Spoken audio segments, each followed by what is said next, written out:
আমরা যখন নিজেরা বাংলাদেশ নিজস্ব সক্ষম সমুদ্রবন্দর, বিমানবন্দর ও স্থলবন্দর সহ দেশের কৌশলগত অবকাঠামো ব্যবস্থাপনায় দেশীয় বিনিয়োগকারীদের সম অধিকার ও অংশগ্রহণ নিশ্চিত করার দাবি দীর্ঘদিনের। সেই ধারাবাহিকতায় মঙ্গলবার রাজধানীর বনানীতে কৌশলগত সম্পদে দেশীয় বিনিয়োগের অগ্রাধিকার শীর্ষক গোলটেবিল বৈঠকে এ নিয়ে আলোচনা করেন ব্যবসায়ী, নীতি নির্ধারক ও অর্থনীতি সংশ্লিষ্টরা।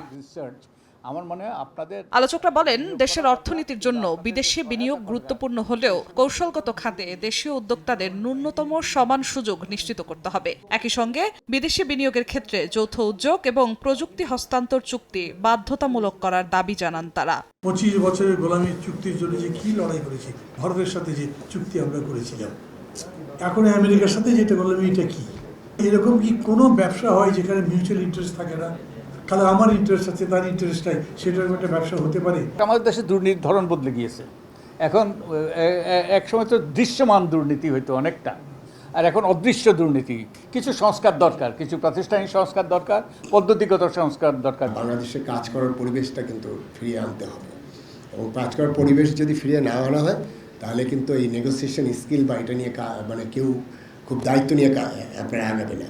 এ সময় দেশি বিদেশি বিনিয়োগ নিয়ে সরকারের পরিকল্পনা তুলে ধরেন পরিকল্পনা প্রতিমন্ত্রী জুনায়েদ সাকি। বলেন, নিজস্ব ভিত্তি শক্তিশালী করে দেশি বিদেশি বিনিয়োগের সমন্বয়ে একটি অংশগ্রহণমূলক অর্থনৈতিক কাঠামো গড়ে তুলতে চায় সরকার। বিদেশি বিনিয়োগের ক্ষেত্রেও দেশীয় উদ্যোক্তাদের সাথে রাখা, আমাদের টেকনোলজি ট্রান্সফারের প্রশ্নগুলোকে গুরুত্বের সাথে বিবেচনায় রাখা, একটা কর্মসংস্থানমুখী বিনিয়োগ নির্ভর অর্থনৈতিক ব্যবস্থা আমরা গড়ে তুলতে চাই, যেটা আবার একই সাথে ইনক্লুসিভ, মানবিক এবং কল্যাণমুখী।